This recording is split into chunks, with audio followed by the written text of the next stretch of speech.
आदाब नाज़रीन, इस्तकबाल है आपका हमारे इस प्रोग्राम जानकारी से कामयाबी तक में। जैसा कि आप सब जानते हैं कि हमारे इस प्रोग्राम के ज़रिए हम आपको बताते हैं हर उस नेशनल स्कीम के बारे में जो जुड़ी है आपके फ़ायदे से। कहते हैं हिंदुस्तान एक ऐसा मुल्क है जहां कोस कोस पर पानी और हर 4 कोस पर बोली बदल जाती है। यही खास बात है यहाँ की मिट्टी में भी। कहीं तिलहन और चावल की फसल है तो कहीं गेहूं के लहलहाते खेत है। फसल कैसी होगी ये तय करती है मिट्टी। मिट्टी में क्या कमी है और कितने न्यूट्रिएंट ज़्यादा हैं, इसके बारे में अगर हमें पहले से ही मालूम हो तो किसान अपनी फसल की पैदावार अच्छी ले सकते हैं। इसी मकसद के मद्देनज़र 2015 में मरकज़ी सरकार ने सॉइल हेल्थ कार्ड योजना शुरुआत की और इसी के बारे में आज हम जानेंगे हमारे इस प्रोग्राम में। आज हमारे साथ मौजूद हैं हमारे खास मेहमान प्रिया रंजन जी, जो कि जॉइंट सेक्रेटरी हैं INM department of agriculture and farmers welfare government of India के। प्रिया रंजन जी, आपका हमारे इस प्रोग्राम में इस्तकबाल है।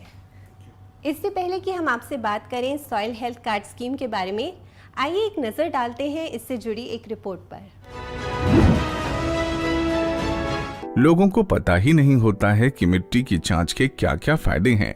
बिना जाने कि जमीन को क्या क्या चाहिए लोग उस पर खेती करते रहते हैं और अपने मन से ही रसायन डालते रहते हैं, जिसकी वजह से उन्हें सही से उत्पाद नहीं मिल पाता है। पहले तो मालूम ही नहीं था कि सॉइल चकासनी करना है कि नहीं करना है, लेकिन उसके बाद हमने जो सॉइल चकासनी करवाया तो बहुत सारे फायदे हुए। सरकार ने लोगों को मिट्टी की जांच के लिए जागरूक किया। इसके अंतर्गत उन्होंने सॉइल हेल्थ कार्ड स्कीम चलाई। सबसे पहले मेरे गांव में कृषि रथ आया था, वहां से जो गवर्नमेंट के जरिए हमें पता चला था कि ये आपकी जमीन चकासनी करना है। सॉइल हेल्थ कार्ड के अंतर्गत भरूच गांव के अक्षय जी को सॉइल हेल्थ कार्ड प्राप्त हुआ, जिससे उन्हें क्या क्या रसायन खेतों में डालने हैं उसकी जानकारी हुई। पहले तो फर्टिलाइजर ज़्यादा यूज़ करते थे, लेकिन उसके बाद पता चला कि ये ज़मीन के अंदर कौन सा तत्व चाहिए और कौन सा नहीं चाहिए। उसके बाद फिर हमने जो सॉइल चकासनी करने के बाद जो हमने खाद डालना यूज़ किया तो काफ़ी मात्रा में थोड़ी कमी भी आ गई फर्टिलाइजर यूज़ करने की। सॉइल हेल्थ कार्ड इस्तेमाल करने से अक्षय जी की फसल में काफी बढ़ोतरी हुई है और इनका खर्चा भी कम हुआ है।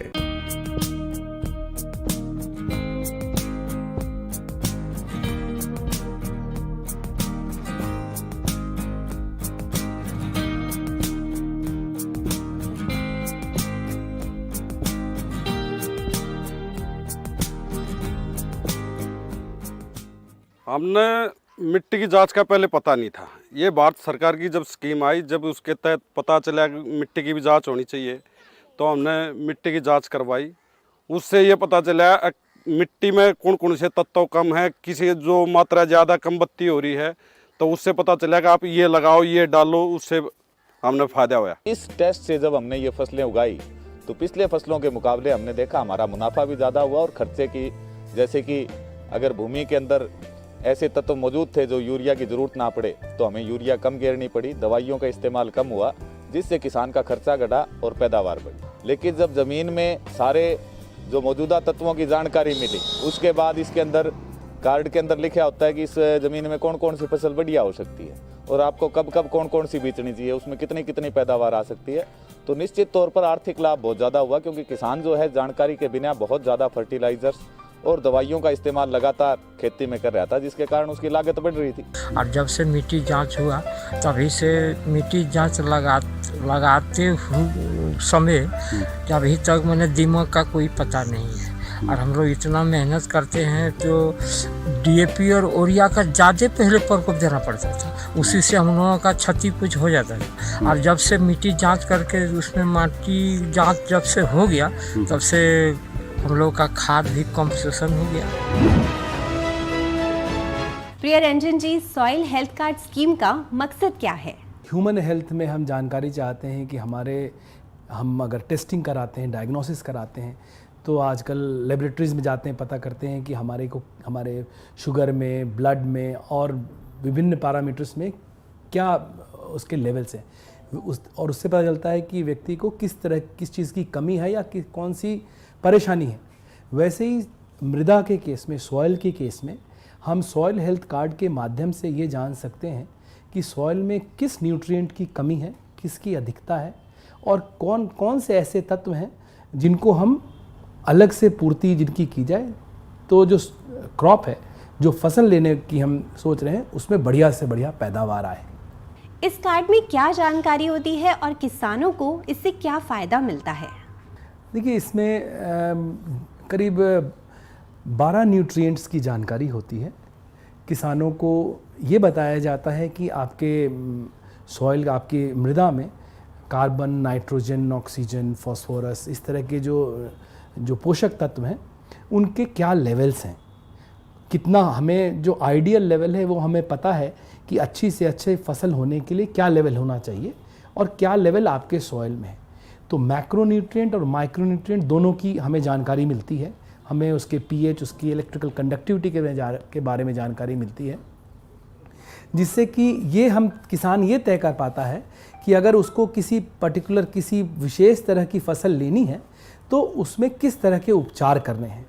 सॉइल हेल्थ कार्ड ये भी जानकारी देता है कि अगर हमारी सॉइल में किसी पर्टिकुलर न्यूट्रिएंट की कमी है तो उसकी आपूर्ति किस स्तर तक की जाए, कितना तो हम उसमें यूरिया, डीएपी, पोटैश हम डालें या कितना हम उसमें ऑर्गेनिक मैटर डालें, जैसे ऑर्गेनिक फर्टिलाइज़र डालें, बायो फर्टिलाइज़र डालें, ताकि जो ऑप्टिमल प्रोडक्शन है, जितनी ज़्यादा से ज़्यादा जो पैदावार होनी चाहिए उस ज़मीन से किसान को मिल सके। सॉइल हेल्थ कार्ड स्कीम अब तक कितनी कामयाब हुई और जिस मकसद के साथ इसे लॉन्च किया गया था, क्या वो पूरा हुआ?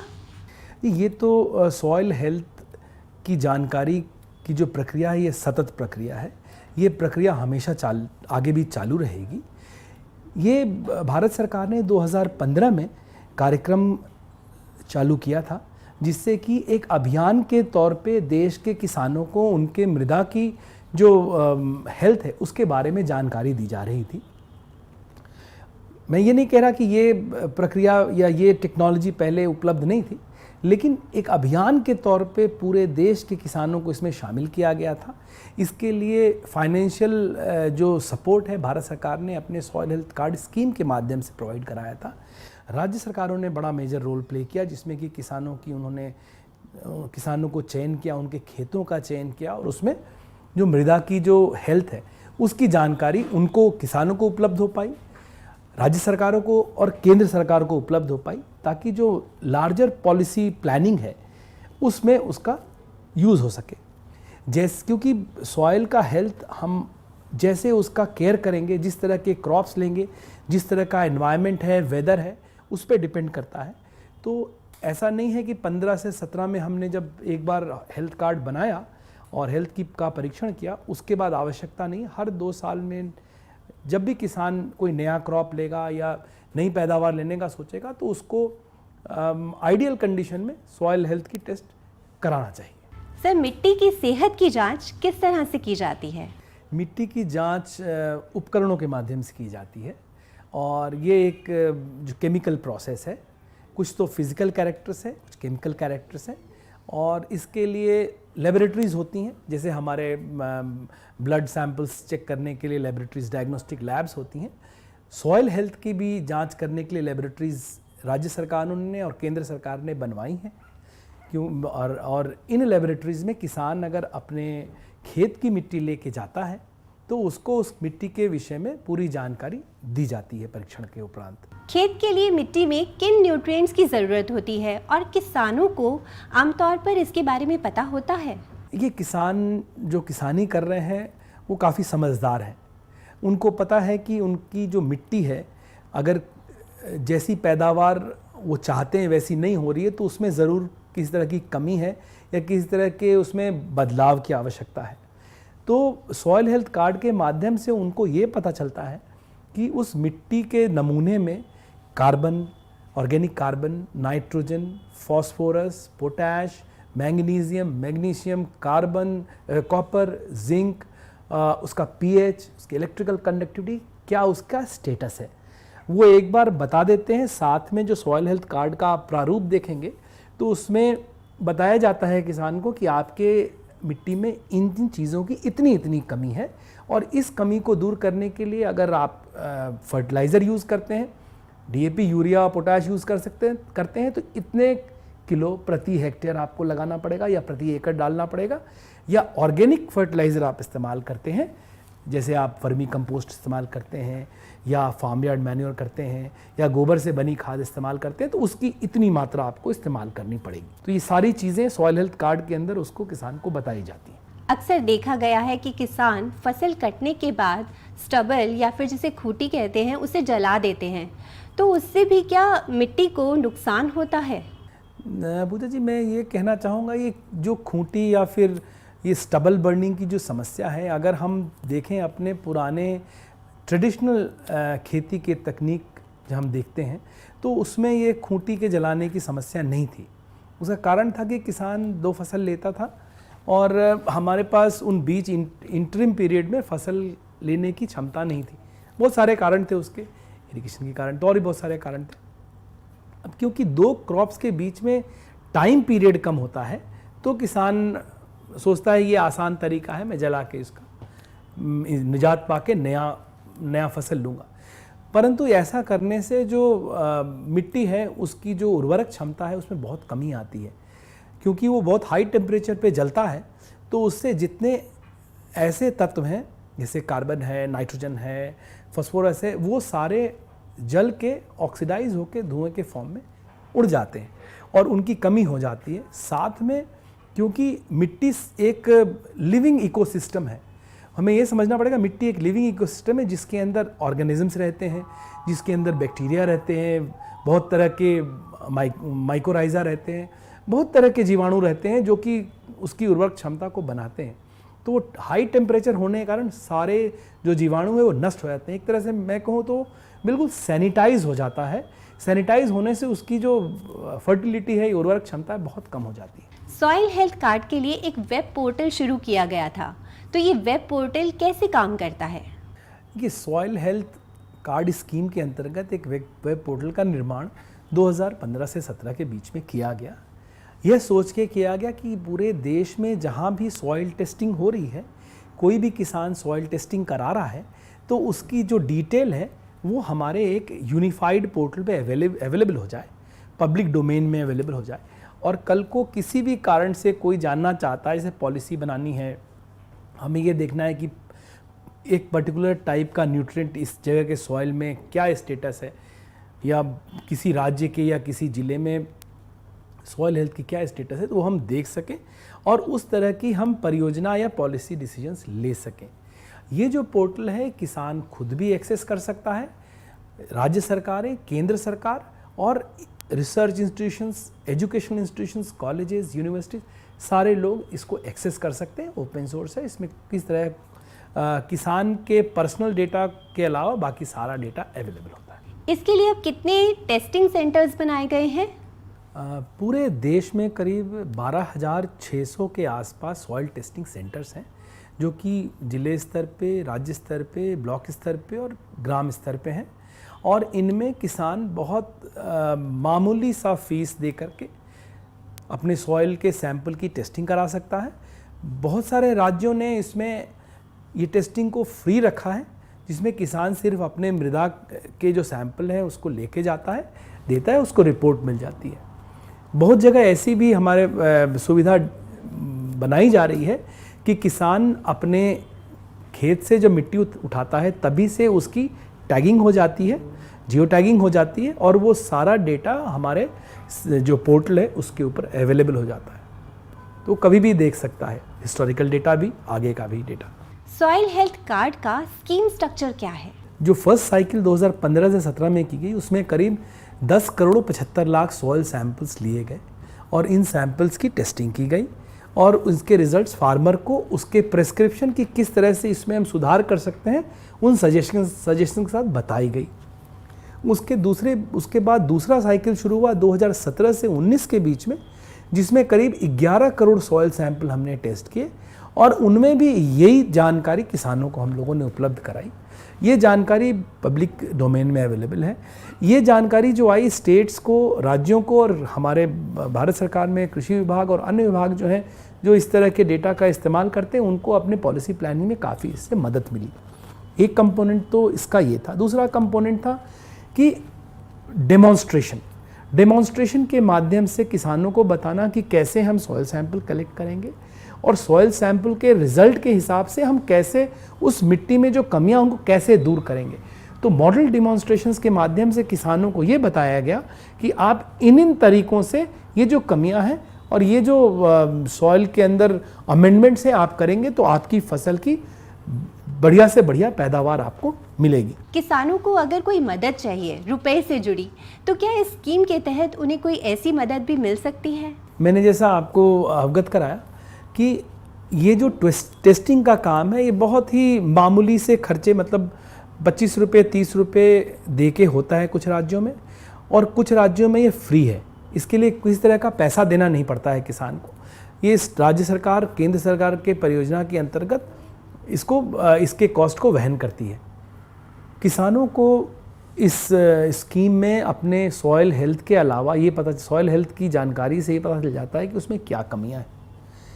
उसके अलावा राज्य सरकार और केंद्र सरकार के कृषि विभाग की बहुत सारी परियोजनाएं चल रही हैं जिसके अंदर तरह तरह के जो फार्मिंग के सिस्टम्स हैं उनको प्रमोट किया जाता है। जैसे ऑर्गेनिक फार्मिंग की स्कीम है, तो किसान को पता चल गया कि उसके खेत में इन पोषक तत्वों की कमी है जिसकी पूर्ति अगर वो ऑर्गेनिक फार्मिंग के इस तरह के मेथड से करता है तो वो अचीव कर सकता है, ऑप्टिमल जो प्रोडक्शन है, अच्छी पैदावार अचीव कर सकता है।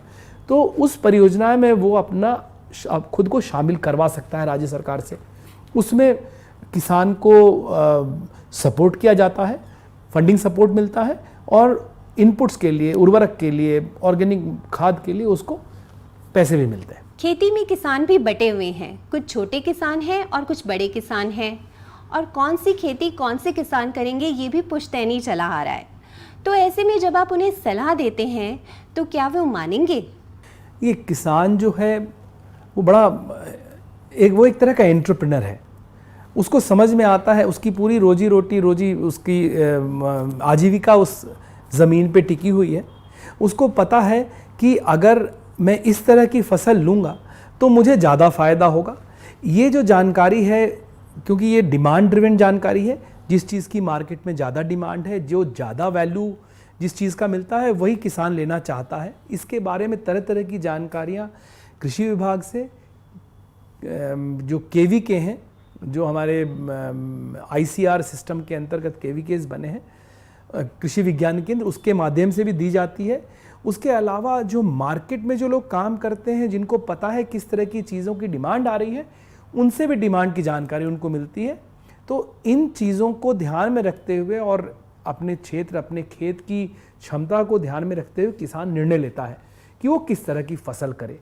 तो किसान, मैं तो मानता हूँ किसान बहुत ही समझदार, बहुत ही इंटेलिजेंट है और वो पूरी आज से नहीं, काफ़ी टाइम से इस गतिविधि में जुड़ा हुआ है और अपने परिवार की और पूरे देश की इनफैक्ट वो का पालन कर रहा है।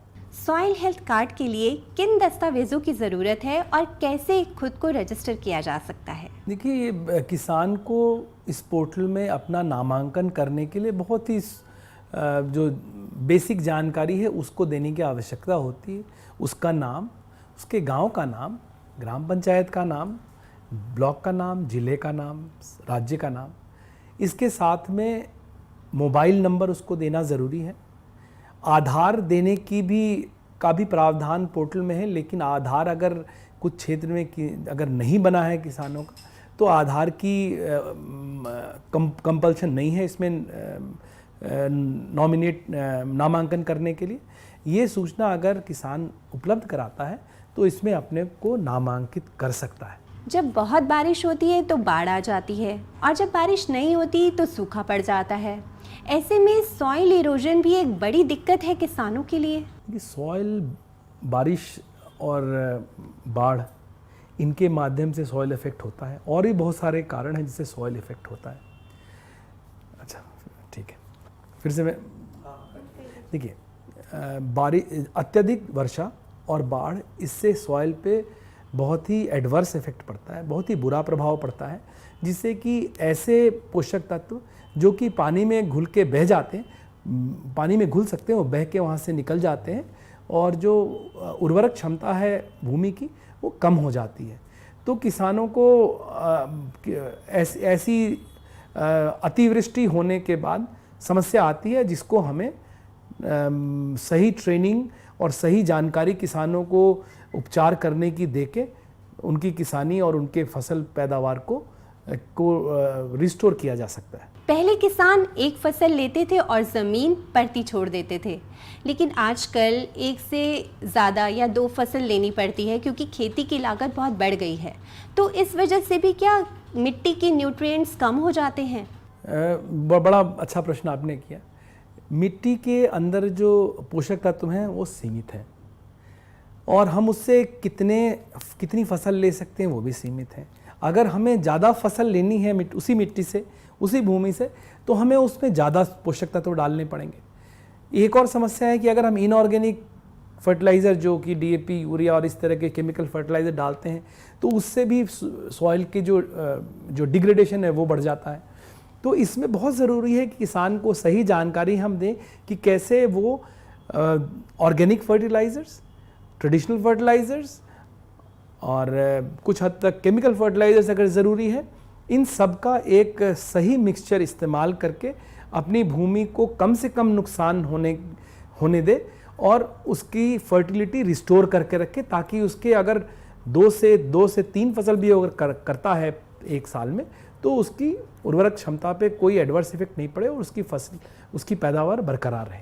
अब तक इस स्कीम में कितने किसान जुड़ चुके हैं और 2022 में सरकार का क्या टारगेट रहेगा?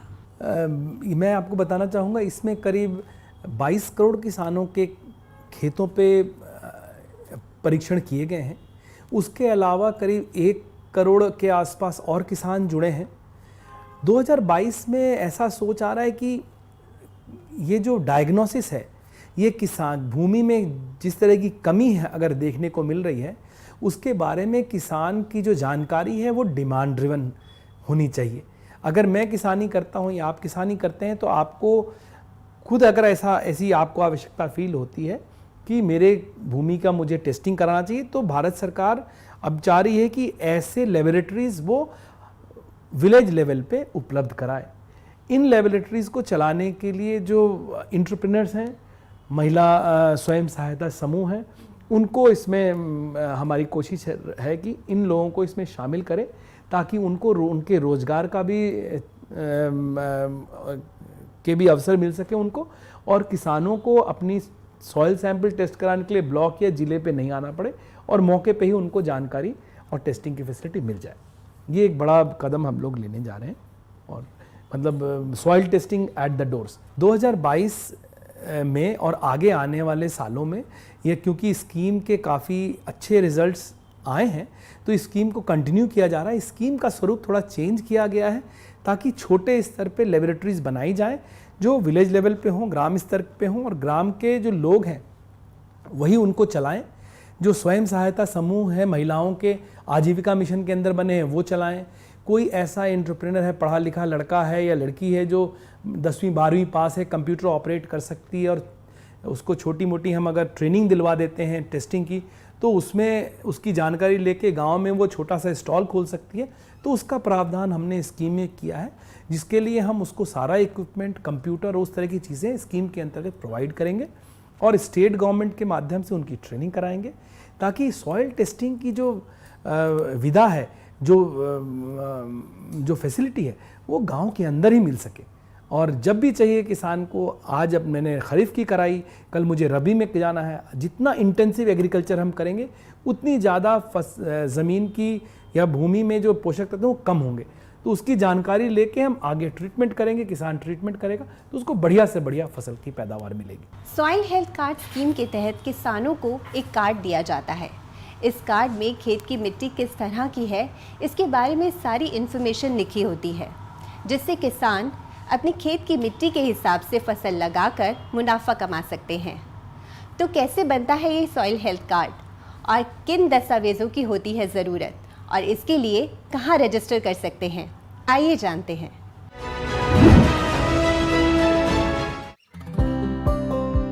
सॉइल हेल्थ कार्ड बनवाने के लिए सबसे पहले आपको इसकी ऑफिशियल वेबसाइट soilhealth.dac.gov.in पर जाना होगा। ऑफिशियल वेबसाइट पर जाने के बाद आपके सामने होम पेज खुल जाएगा। इस होम पेज पर आपको लॉगिन के ऑप्शन पर क्लिक करना होगा।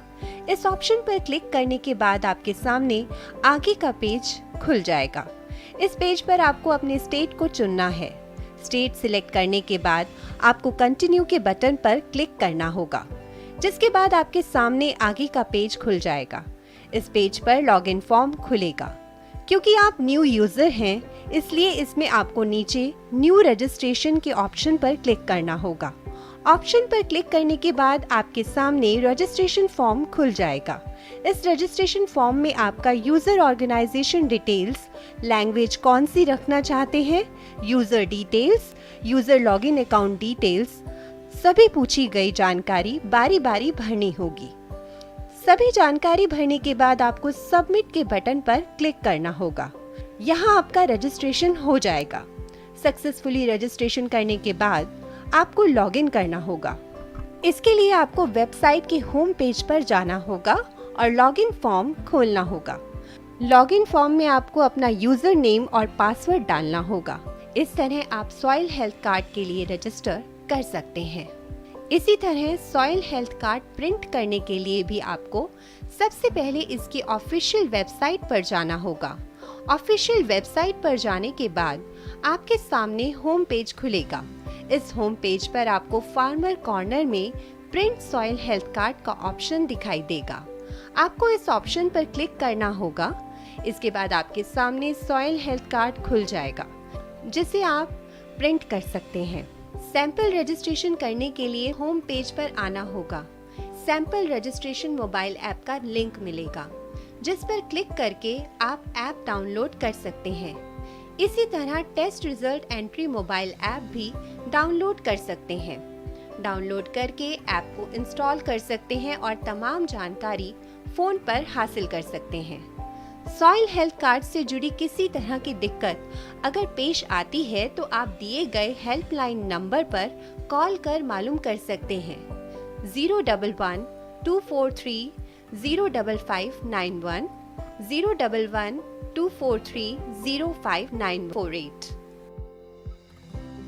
तो देखा आपने कितना आसान है सॉइल हेल्थ कार्ड स्कीम के तहत खुद को रजिस्टर करवाना। खेतों में लहलहाती फसल तभी होगी जब हम मिट्टी को समझेंगे, और मिट्टी में जिंदगी होती है और हमें इसे संवारना पड़ता है। उम्मीद है हमारी बताई गई जानकारी का फ़ायदा आप ज़रूर उठाएंगे। प्रिया रंजन जी, आपने हमारे नाजरीन को बहुत अहम जानकारी the soil health card scheme से जुड़ी। आपका बहुत बहुत शुक्रिया। अगले हफ्ते फिर होगी मुलाकात एक नई स्कीम के साथ। तब तक के लिए हमें दीजिए इजाज़त। आदाब।